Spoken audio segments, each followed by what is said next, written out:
Welcome, everyone, and thank you for joining us. My name is Melanie Chasteen, and I am the Director of Community Engagement for the Texas Campaign to Prevent Teen Pregnancy. Next slide, please. I would like to give a big shout out to our sponsors once Kelly advances the slide. Oh, you're on mute, Kelly. Yeah, I'm trying. I don't know why all of a sudden I am having challenges advancing slides. Just like, of course. I promise we tested this all before we began. It's my computer, of course, now is just stuck. So that's okay. People are still logging on. Okay. Huh. I'm not sure. Okay, that should be. There we go. There we go. Okay. Want to just give a big shout out to our fantastic sponsors who were instrumental in helping us transition our symposium programming into this virtual series. Next slide. For those of you who might be engaging with us for the first time, here is a bit about the Texas Campaign. We are a nonpartisan, nonprofit, statewide organization that is dedicated to reducing unintended teen pregnancy in Texas. We do this in 4 ways. We focus in 4 areas: research and data, advocacy and public policy, strategic collaboration, and training and events. I also want to take a moment to express support for the incredible expressions of solidarity and demonstrations across the nation in support of people of color. As many of you probably know, and for so many of you guys who work in this space, in the world of public health, and especially reproductive health, we see many disparities and inequities that disproportionately affect people of color, and we at the Texas Campaign are working every day to try and address some of those disparities. Next slide, please. Today's webinar is part of our symposium programming. We have one more for this month that will be on June 24th. Jane's Due Process will be presenting on using technology to help teens access family planning services. And then in July, next slide, we will move on to a series about advocacy. So we hope that you will continue to join us. You can find all of the sessions right now through October on the website txsymposium.org. And speaking of advocacy, this particular webinar here is not part of our symposium programming, but I wanted to put it on your radars. It is free, and it is this Saturday. We will be discussing the Health TEKS rewrite and the upcoming State Board of Education vote to update sex ed standards for students in Texas public schools. All right, webinar instructions. I feel like we are all experts at this by now, but you guys are all muted. There is a chat function and a Q&A function that you can use to ask questions, and I know that the presenters will be using the chat function to interact with you guys today.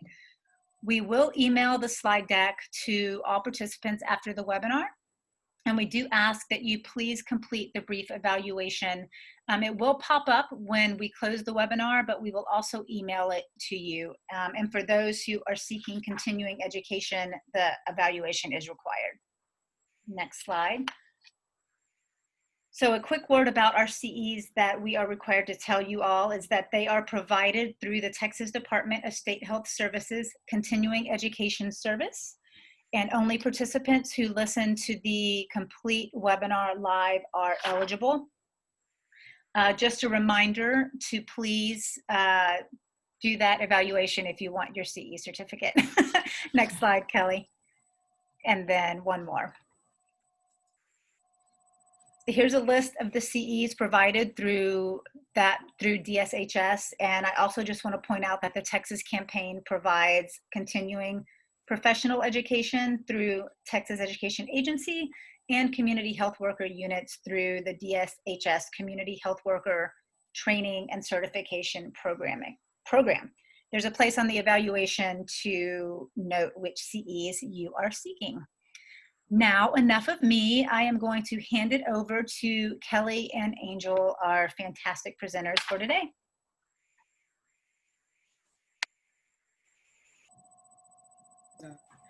Good morning. All right. Good morning. And thank you so much for including Harris County Youth Collective as a part of your meeting today. I'm Angel Jackson, a Youth and Community Specialist with Harris County Youth Collective, or HCYC, joined by our Executive Director, Kelly Opot. Today, our goal is to help you understand how the work of Harris County Youth Collective has evolved to center youth voice in our organization and push to more inclusive youth programming of our partnerships. We will share the evolution of the process and provide you some tips and tools so that you can bring or improve your efforts to truly collaborate with youth and young adults in the programming and services you provide. Next slide. Our agenda and objective is to first, we want to give you a little bit of background of who we are and the work that we want you to give a little bit of background of work, who you are and the work that you do so we can understand your process. We will share the evolution of our youth collaboration work and what we've learned along the way, including how we have come to understand tokenizing, evolving, including, and collaborating, and give you some tips on how to know when you're doing each of them. We will share the support that we have found to be most successful with our youth. We will also share some common mistakes in working with youth and young adults with lived experience. And finally, some extra tools that will help you, that has helped us along the way and dive deeper into our work. So in the chat box today, we'd like you to tell us who you are, your name, your organization, how you collaborate with youth. And later on, we'll answer some questions and just so that we can have some interaction and you all can get to know us and access anything that you need. Next slide. Sorry. I'm going to introduce. Let's see who. Bailey. Give an idea of who's here. Good morning to those of you starting to join in. And it's really so that we can understand where you are on your journey of youth collaboration or youth engagement, or where you are not. So just give us a sense of who's on the call. I see you, Janet and Alma. Engaging youth in preconception. Hi, Megan. Johnny. Okay. I think everyone can see these. Brooke. A pretty big range and lots of public health folks. I see CASA on there too. Perfect. Good morning, Jessica and Mike.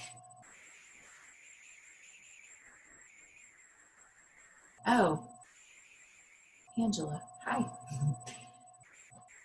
Great.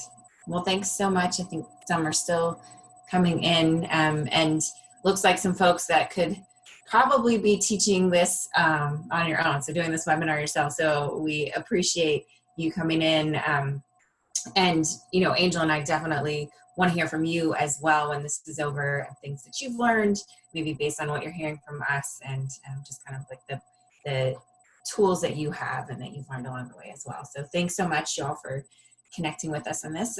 So I'm just going to start to give you an idea of who we are at Harris County Youth Collective. We are a backbone or coordinating agency for a countywide initiative focused on improving outcomes and aligning resources and support for youth who are dually involved in the child protective and juvenile justice system. So in that role, we're not a direct service provider. We are a connector. So we connect and align organizations that do provide services to dual status youth in what's called a collective impact model, which some of you may be familiar with, but it really means that lots of people from lots of different sectors are coming together to try to work on a single issue. For us, it's youth that are involved, multi-system involved. And so we do this as a steering committee and through working groups with a shared vision that dually involved youth thrive in the areas of wellness, education, and transition to adulthood. In support of this vision, we aim to create aligned and data-driven systems that's inclusive of families and caregivers, committed to equity in youth lives, responsive to needs, and the individualized needs of youth within these systems. We really started out out of a concern from advocate organizations, as well as CPS and the juvenile justice system here in Harris County, recognizing that youth with multi-system involvement face additional challenges to those that have single system involvement. Youth were often pushed deep into either or both system.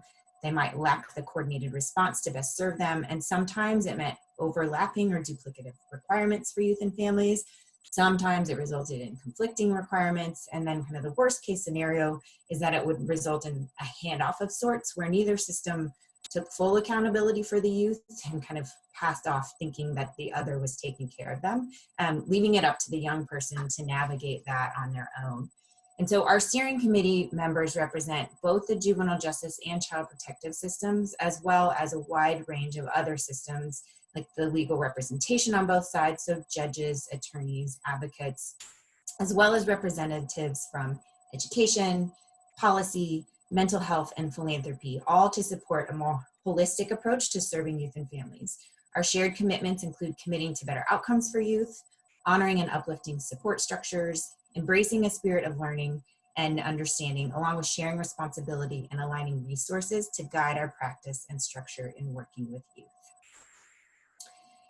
And so I did mention, dual status youth or youth that are dually involved, and I want to give you a little bit more definition around what that population is that we're talking about. So dual status youth for us in Harris County Youth Collective, different places have different names, but for us, it is 10 to 17-year-olds with conservatorship in the Department of Family and Protective Services, as well as some involvement in the Harris County Juvenile Probation Department.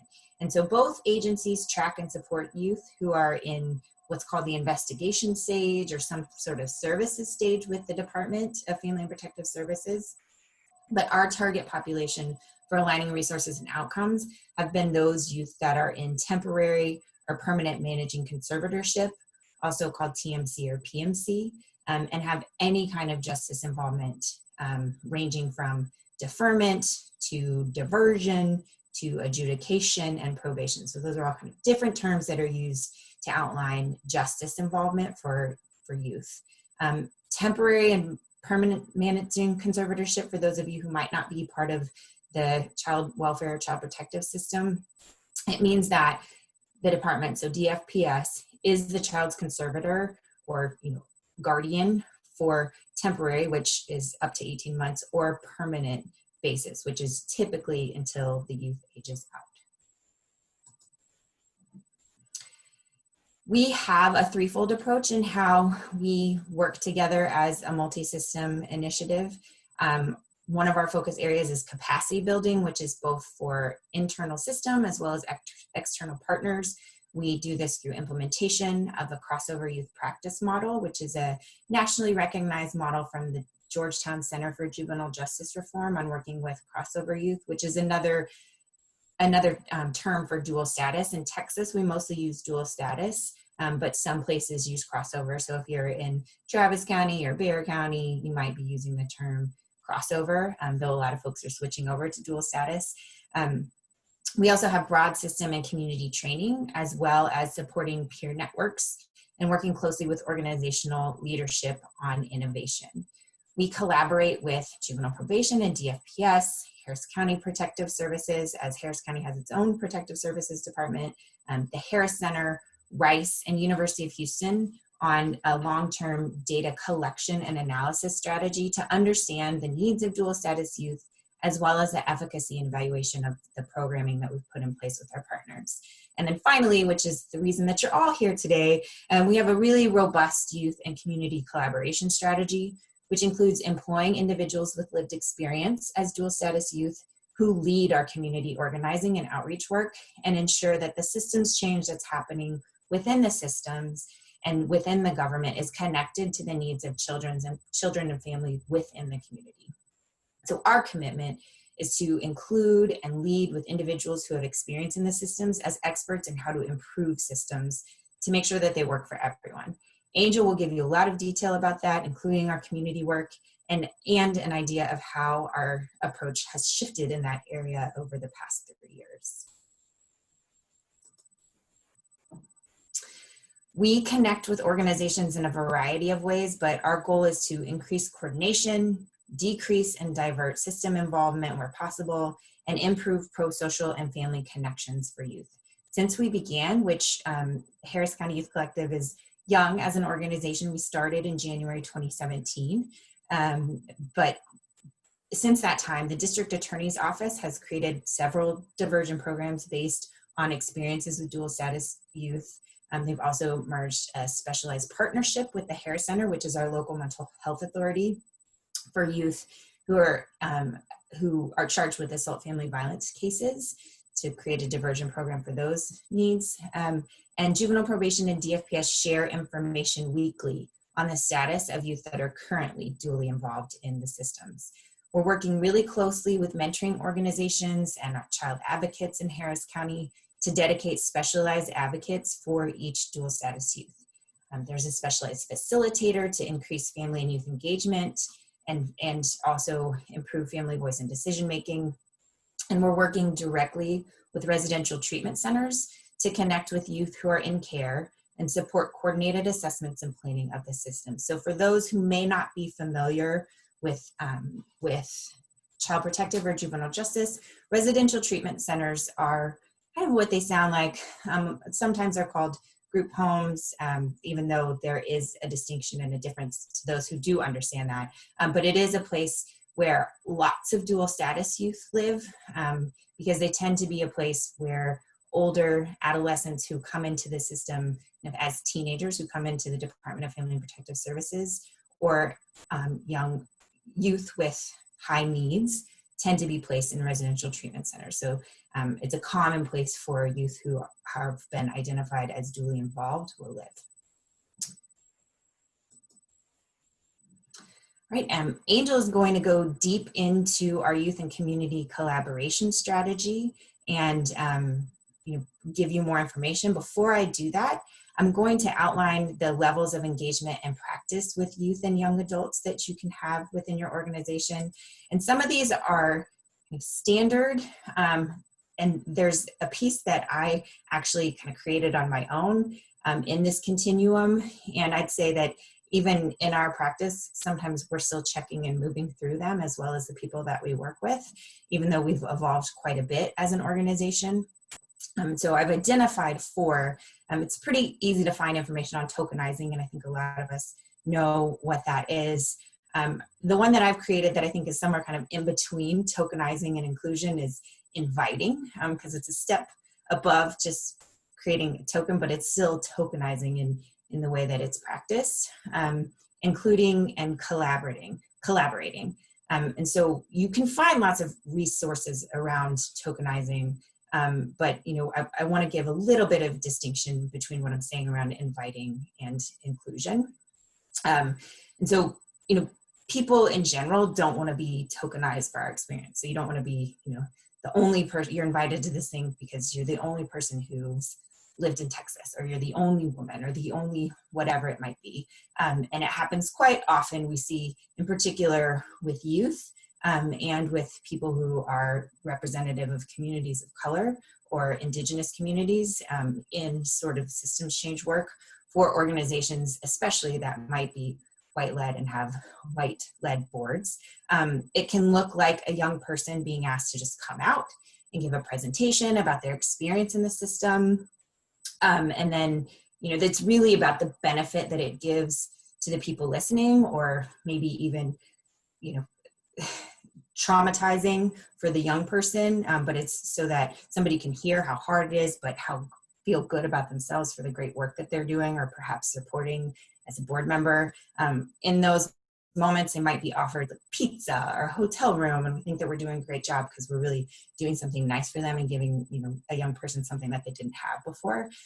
Sometimes it's telling a story so that the organization can raise money or just inform the board, when there's actually plenty of information out there that people can inform themselves. And I think we're in a time right now that people are learning that in particular, that don't rely on people to tell you their story to learn. There's plenty of information out there for you to go learn for yourself about what experiences are like in systems. We don't need someone to tell us what they've been through to understand that. The next level that I was talking about that I kind of created as this in-between is inviting. So it is a type of tokenizing, but organizations are making a little bit more effort. They're doing a little bit more. It's still not super great in terms of how you value the youth experience or their value as a person and what they can contribute to the systems change. It can look like kind of making space. So you might have a position on a board, but you don't adjust anything to the way that the board operates. You just expect that person to come in and operate as the board has always operated.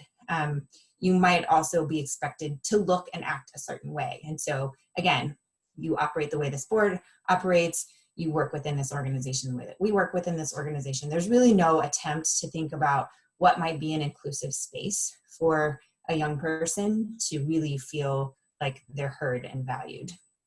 This is really important when we're thinking about youth of colors and with leaders who may not be predominantly from Black and Indigenous people of color. So, that's just something, again, we're hearing it quite frequently right now, but now it's important for us to continue to call that out because it is something that you see in nonprofit and human services work quite a bit. In the inviting stage, you also might want to hear someone's opinion, but be dismissive of their past experience. So you can say, oh yeah, I hear you, but that's not the way things are anymore. Or you don't understand how things work now. That was what it was like 5 years ago, which, just kind of, you hear it, but then it eliminates everything that they're trying to give as the truth that they're sharing. I think it's, you're doing a little bit more, but you're kind of moving along the trajectory and engagement. And inclusion means you really know where you want to go. And you want the young person to help you build whatever you're building in terms of youth collaboration strategy together or any other kind of programming. You're creating an environment where young people feel like they're contributing, they have a voice in the decisions.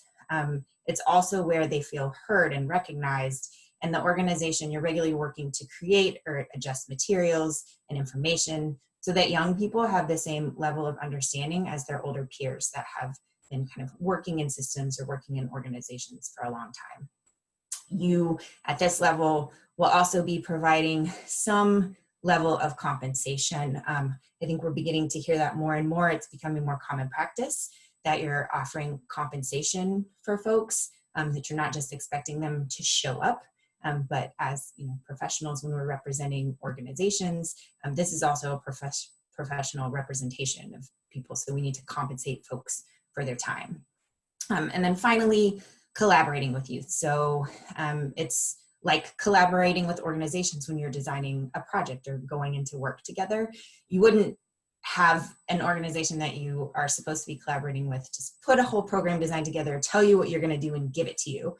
And then say, okay, this is your responsibility, this is my responsibility. It's really about building things together, just from the ground up. You're sharing power, you're sharing decision-making around programming and program development, and you're really letting youth lead and providing opportunities for young people to grow and develop along the way. You're also compensating in a way that's fair. So, we've been pushing quite a bit, and you'll hear Angel go into it around stipends. It's pretty common for people to say a stipend here, but how do we really provide something that's more sustainable? And how do we make sure that we're creating an environment where youth experiences are their truth, and that we're honoring that that's their truth rather than questioning that that's just their experience. And we have had at times even people go in and double check to make sure that what someone was telling was true, or kind of try to figure out how things work. So it's really about honoring the truth and learning from that truth and learning what we can do to change as organizations that value youth and young adults. Angel's going to dive into how we've done that and what it looks like at Harris County Youth Collective. Thank you, Kelly. Okay. So initially joining the Harris County Youth Collective, like Kelly stated, we were a youth advisory board, which I had never heard that name before I became an actual youth advisor. So that was kind of interesting. So since we were a task force, HCYC knew that To be effective, we must include individuals with lived experience in the systems to serve as experts in system redesign. Um, the original partners, many of whom employed and provided internship opportunities for youth and young adults who were system involved, helped design a fellowship process to create an opportunity for 2 to 3 young adults. This fellowship would provide a work opportunity within separate organizations that were members of the steering committee. They were selected because of their flexible hiring policies, including employing people with backgrounds, as well as their programming supportive of youth and young adults within systems. This was a recruitment and interview process, and 2 young adults were selected. Had a problem almost immediately. Oh, I'm sorry. Something. It's okay.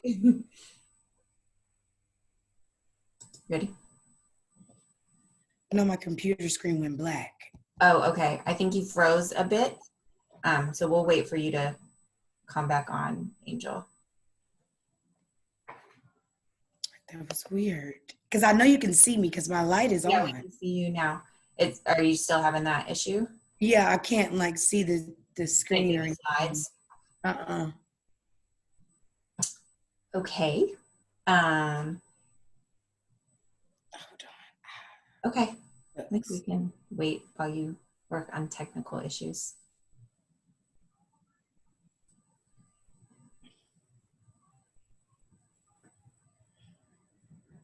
Hold on. It's okay. So I think, one of the things that we were wondering, I see that some people work with youth that are referred to them, but we were wondering about, if people have already developed programming, or if you were looking to how you improve it and kind of what your interests were in doing in joining today, or if it was just to find collaborative partners who do some of this, as we wait for Angel to hop back on. And be interested to hear from folks on that.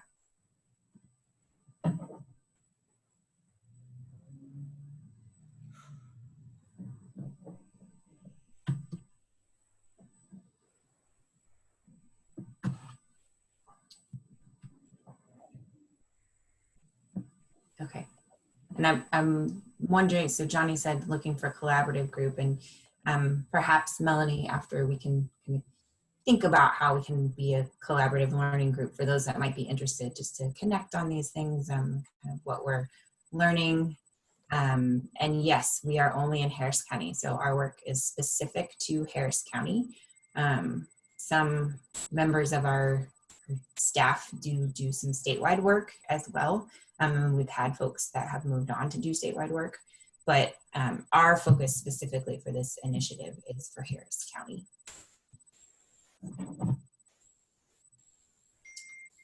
I'm gonna check. Really, can you see me? I can't see you anymore, but that's okay. Can you see the Can you slides? hear me? Yeah, I just put it up on my phone. Okay, so if you want to I love seeing your face and all that, but if you want to just continue, I think it's okay. Your screen is black, and that's fine if you can see the slides.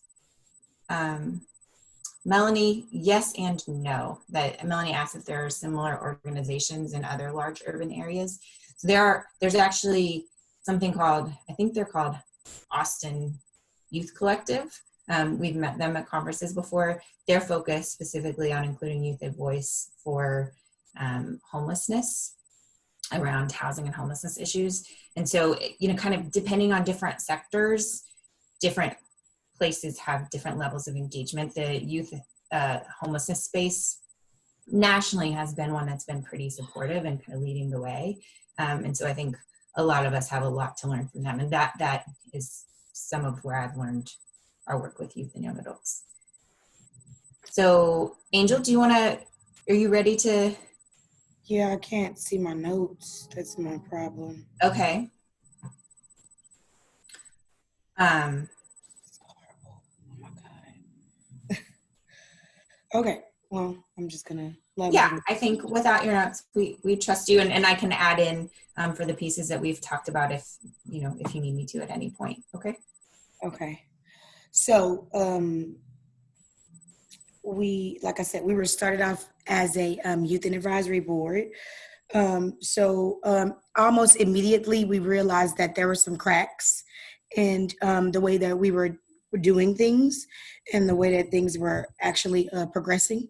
So the levels of engagement and practice we had to change in order for our organization to be more inclusive and in order for us to just continue to work with partners and participate and have like actual youth inclusion and not create tokenizing spaces and just for us to just show up, for us to actually be included into the conversation.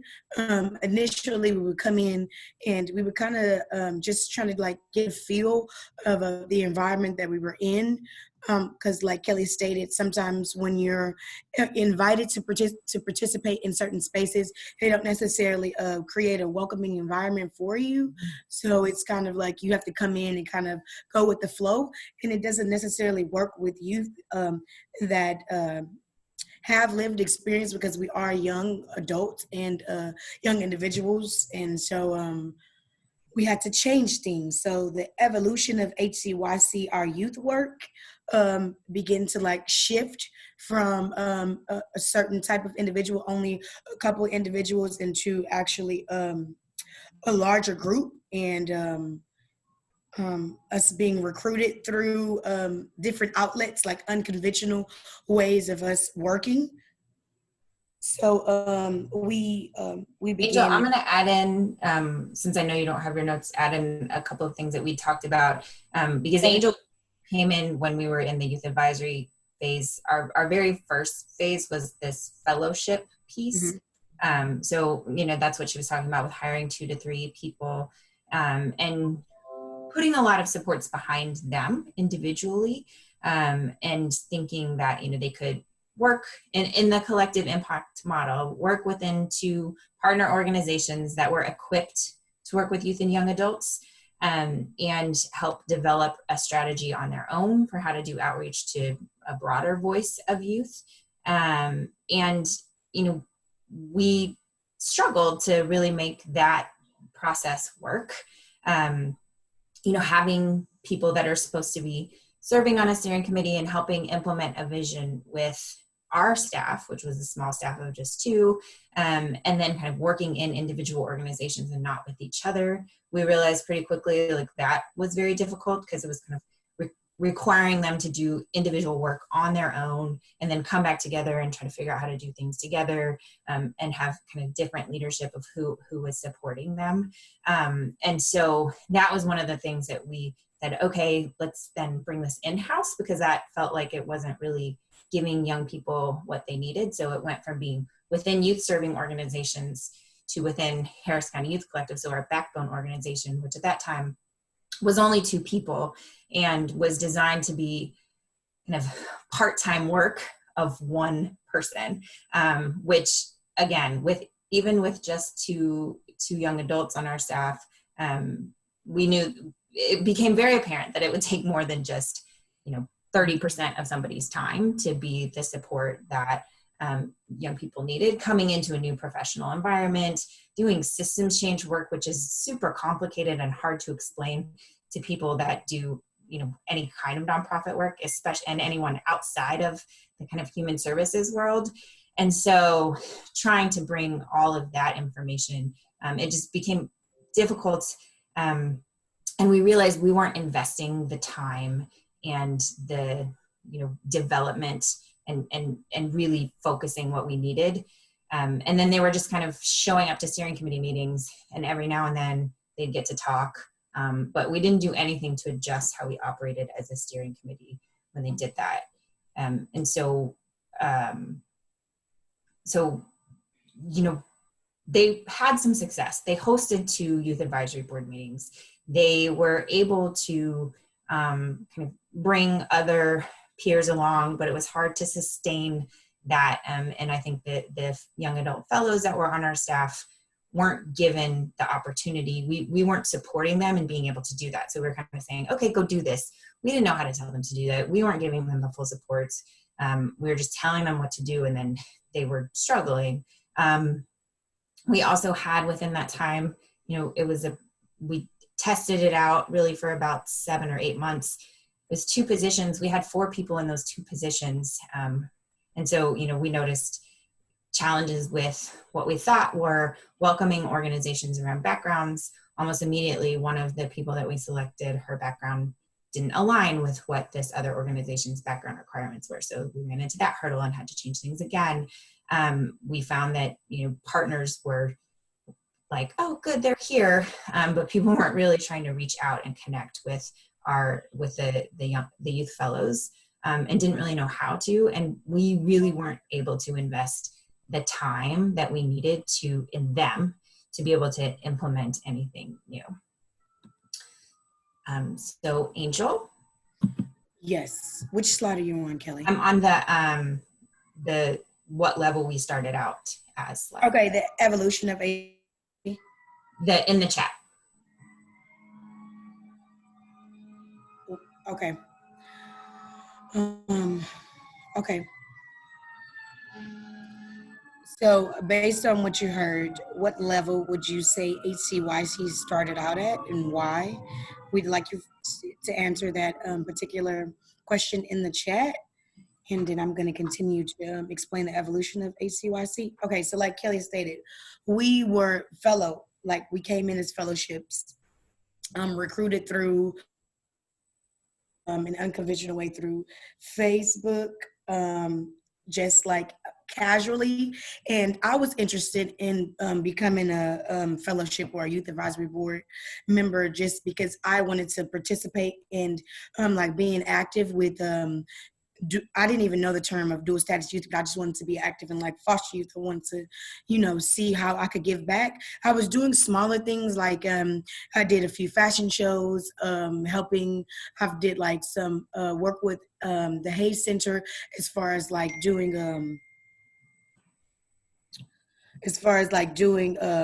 things for the prom, helping like young youth get ready for prom and just doing some volunteer work and things like that. So it wasn't too far from what I was doing. So coming from a youth advisory board, we would get stipends like for attending meetings, depending on if we were attending the steering committee, it would increase. It would just depend on our speaking engagements and things like that, which was fine. But I mean, not knowing the youth's life. At the time, I wasn't working. So the stipends that I was receiving was like essential to me because it was like helping me continue to like, take care of small bills that I had and things like that. So it was great. But the more we started doing and the more awareness that the youth advisory board brought, realizing that our voice was a necessity in order to make systematic change, in order to have like real effective, inclusive, young adults, we begin to like receive, more opportunities to do speaking engagements and engage more with the community and do real work, grassroots like organizing and things like that. So we had to evolve something more sustainable, which is why we're now youth and community specialists.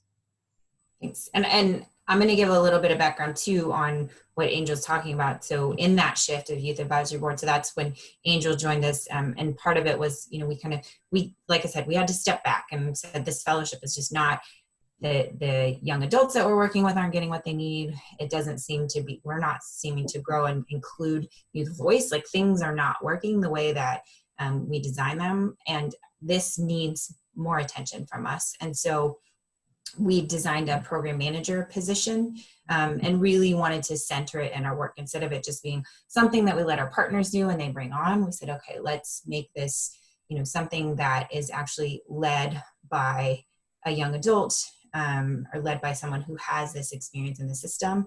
And, let's be really strategic about how we do all of this. And so hired a program manager to lead that. And he actually had lived experience in both systems. So he was able to come in and both, understand the experiences of juvenile justice and child protective systems, speak to that from his own experiences, as well as connect with youth and young adults in ways that I wasn't able to, and that my other program manager wasn't able to, but really, looking into his community, he's a man of color, looking into his community to recruit folks and kind of create something that's more inclusive. And, even in that process, I would say that we were doing some of the tokenizing of him. We had a press conference almost like a couple of weeks after he joined, where he got up and spoke about how he was doing this work. And even the PR firm that we were working with said, no, you have to tell your story. You have to tell your story, which, our position was he doesn't have to tell his story. We don't have to hear his story of what he went through to understand why he is motivated to make change and where he wants to go. So I'm much more interested in where he wants to go and what his ideas are for creating something that's more collaborative than what it is that brought him here and all the things that he went through. And so that's this piece of the Youth Advisory Board. This is kind of how things were originally set up, this part-time fellowship program, and they were supposed to do outreach strategy and kind of the things that Angel was talking about. They're supposed to lead this work. He shifted it to be a youth advisory board. And so this is some of the stuff that Angel was talking about, right? There were regular meetings. Instead of it being quarterly or every other month, they were happening every week. So it's bringing to get people together every week. And exactly what Angel was talking about, like building that work within them and really kind of building the connections between them. And then they started getting stipends. So where it was originally an hourly wage for 2 people, we said, let's provide stipends to 8 or 10 youth. And then we have a broader voice and there's more people in, and it's really valuing their time because the fellowships were paying those fellows, and then we would provide gift cards and things like that to people that came to the youth advisory board meeting. And it's like, let's do more because folks will continue to need more. Then there was also, in this new structure, there was a shift to some personal development work too, right? So really looking at employment, you would spend the first part of the meeting on professional development, so everything around dual status, what you need to know to prepare, and then the next half of the meeting really be about what can we give to you to help build you as a professional, help you build the skills that you need to build to be able to really take this to the next level. And since it's a lot of young people who are coming out of systems, there were missing documents. Some maybe didn't have the supports, maybe didn't have anyone teach them the financial literacy for whatever reason. Even though some of these things are available and there's varying degrees, it's reiterating that with people that were coming to serve on our board, we're actually going to give things back to you. Angel, I don't know if you can see now because I can see you. Yeah. Can you see me now? We can. Do you want to talk about the membership package that we put together? Yes. Have that signed up for you? Okay. Mm-hmm. I can see your slides now. I had to sign in. I don't know what happened to my computer, but I reset it. But yeah, we're going to roll with the punches. See, this is a part of like... It happens. It happens in this brave Zoom world, right? But yes, and this is a great example of like issues that happen and arise when you're working with like youth. Just like things happen and you have to be able to just, okay, accept it and try to figure out how we can work through it. And so we've been doing that a lot in our organization. So as a part of the Youth Advisory Board, our new structure, we began to, we created a membership package. And our particular group is like, we set the foundation for a lot of, I would like to say we're the pioneers of youth collaboration, because even still now, we're still making changes to our package. Like we were getting monthly stipends, we were compensated for speaking engagements, therapy and counseling, which is actually severe when you're doing work and when you're constantly talking about traumas that happen into your life, or when you're dealing with other youth that are still going through situations that you went through, or that remind you of some things. So that's essential. Our gym membership, which I use faithfully. Thank you for that. We really appreciate that. I don't think a lot of people understand that, because it's a part of the where do we go to, the YMCA. Yeah, and it's fun. I see a lot of older white people in there all the time, and I'm like, they're not gonna outwork me at all. So I'm gonna be here every day, doing my thing. Transportation assistance, which is very important, because at the beginning I didn't have a car, so Kelly was always getting us Ubers and gave us bus tickets and like what do they call those things? Q cards and things like that, which is like some things that you have to keep in mind, that some of the youth are young, may not have a car, or may not be able to drive, or any of that. Like also legal representation, which I've experienced like everything on our new structure. And I appreciate you all for thinking about that, because they actually came into play and I wasn't realizing how essential everything was. And I actually took advantage of it and used it. The driver's license, the surcharges, because I had like, ooh, I hate to admit to this, but I had a bunch of surcharges that I had to get to actually figure out, and I didn't even really know what they were. Also, like professional attire from Dress for Success, that's essential, because you don't even think about when the youth come in that they're just the way that we're dressing, because we're still evolving and we're elevating in our young professional careers. So that's important. I mean, I was never included in that because I feel like I could always dress, but that's another thing. Also, resources for personal needs, as far as like the food bank, and just resources for finding like medical needs, and learning different things about our body and needing assistance in that way. So the new structure, the package is very appreciated, and it's a necessity. Next slide. So this is like some of our members. A couple of them have went on to do other things, and so this is one of our meetings in our office, when we begin just like working and collaborating with each other on how we could best work with each other, and what we wanted to actually accomplish. This is one of our initial meetings. The beginning with Cantu and Kelly. That was one of their first meetings with the first youth advisory board members, and also a picture of us in the community doing our grassroots organizing, canvassing, trying to identify other dual status individuals in the community, and just starting from the ground. This is one of our a picture of one of our very first meetings, where we had invited judges and newly elected officials to come and kind of fellowship with us, and just like connect with them, just to get our name out there and to show who we are as a Harris County Youth Collective. We haven't really worn those shirts much now, but it was exciting. It was one of our first events, and it went very well. And this is like, as we're evolving and we're engaging elected officials, community, we're identifying the needs that's in the community, we're identifying more dual status youth, is when we started creating community events. And at first we would do, before quarantine, we were doing 3-day events, where first our event was we were giving back to the community, doing food drives, and not necessarily food drives, we were giving away food.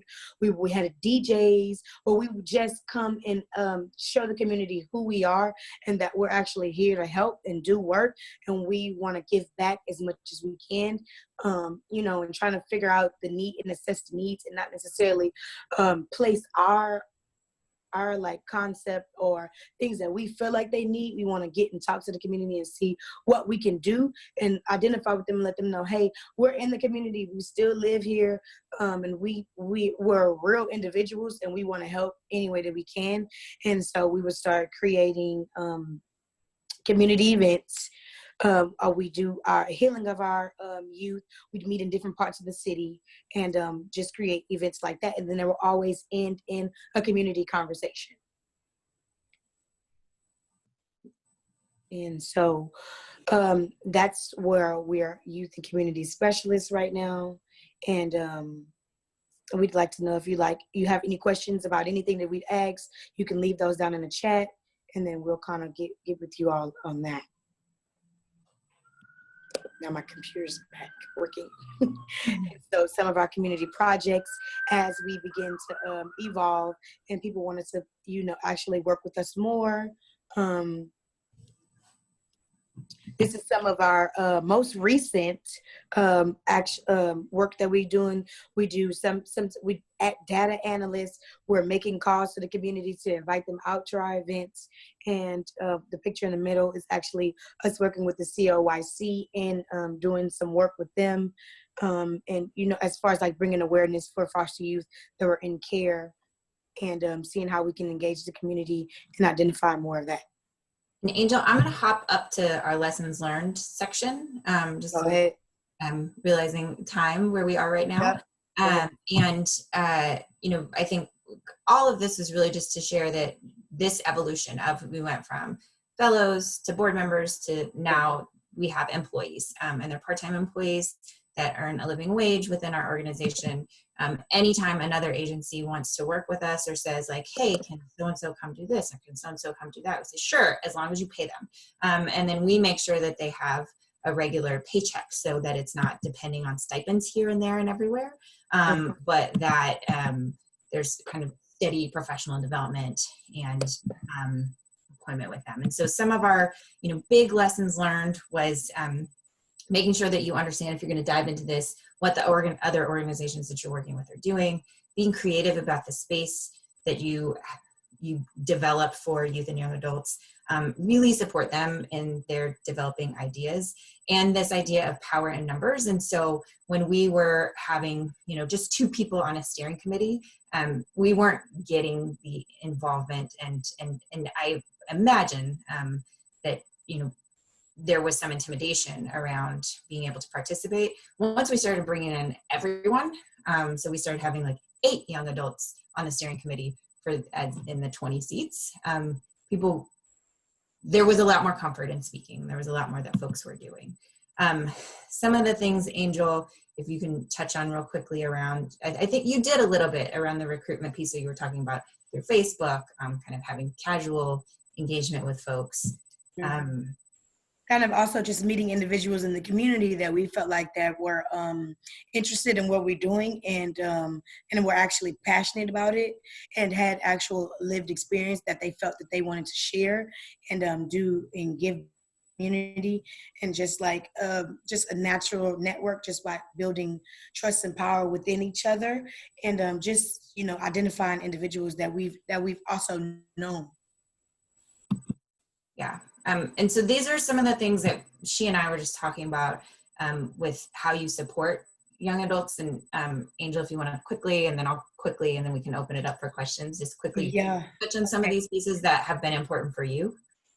Flexibility, because I'm a mom, and some of the individuals that you probably work with will probably be young adults, young parents. And so realizing that sometimes being flexible, we've even brought our kids like to the office through to community engagements. Like we have one individual, he's no longer with us, but he's brought his daughter multiple times to our steering committee meetings. And for that to be a professional environment, and for her to be like, hey, well, if you still want to participate, you have a child, that's okay. She's surprisingly quiet because my son would have been running rampant around the place. So I was like, okay, so we're actually building a family and connecting with each other, like personally. We've created a rapport with each other where we call each other often, asking questions about our work, like connecting with each other if we have like personal issues, because we realize Kelly's white. So that's the first thing, is like is to identify your differences and be open-minded that we're different, but we have a common like goal, and that's working together, that's trying to identify youth that's in the community that need help and how we can be included more. And that's like identifying that we're young and we're going to have issues, and we're going to have transportation issues, personal problems.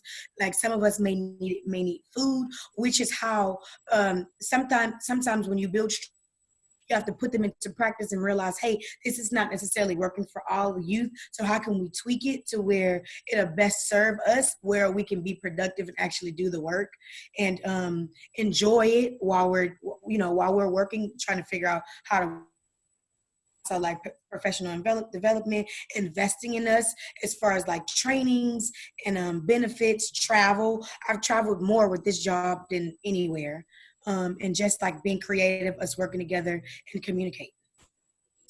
And I would say from, our perspective or part of what I've learned is that this idea around flexibility, since we've started, the young adults who have served on our staff, we've had a range of things happen. A person was homeless. Somebody had to share with me her experiences of having to engage in sex work to make ends meet while still working with us. One of our staff lost her child to Child Protective Services. Somebody went to prison. A couple were arrested. As recently as, someone lost a person that was close to them. It was a neighbor and a friend who now is the global name for racial injustice across the world. And so like, those are the things that the staff that we have are carrying with us, and being able to appreciate everything it's not a disqualifier for folks working with us. It is a lean in, and in spite of, all of those things, we have two of our staff were hired onto statewide organizations to do work just, kind of based on what they've been doing here. We have people that are serving on national boards, folks that are being asked to speak all over the country on what they're doing. And so it's really about, these things that might seem like huge barriers to us in traditional working environments, opening up and looking at how you can support and kind of looking past the challenges, because this is a group of young adults. When you're a young adult, you're going through all kinds of things and learning who you are. And so really kind of opening that up. And so I know people probably really want to hear from Angel because she's the star. One of the things that I think Angel and I talked about earlier that we want to make sure that people notice is, when we'll go somewhere, someone will hear her speak and be like, oh my gosh, can she come speak here? Or can she come speak here? Which is great. We always, she gets lots of opportunities, but at the same time, Angel's not the only person doing this work, right? And so it's trying to look to who else might be out there who you might not be including. It's not just one person who's amazing that can speak so well, which tends to be a common thing that people say, but it's really about like how you look deeper into what's available. These are some additional resources that we just put out there. They'll be on the slides, including a report that we did in collaboration with Georgetown. And open it up for questions now that we have 1 minute left. Open it up for questions that you have for us and anything else. I see the Dallas area. Johnny, we are working with the folks who do crossover, so from juvenile probation folks. So I'd be happy to connect with you on connecting with the judges for sure. And since we are about out of time, Kelly, is y'all's contact info on your website?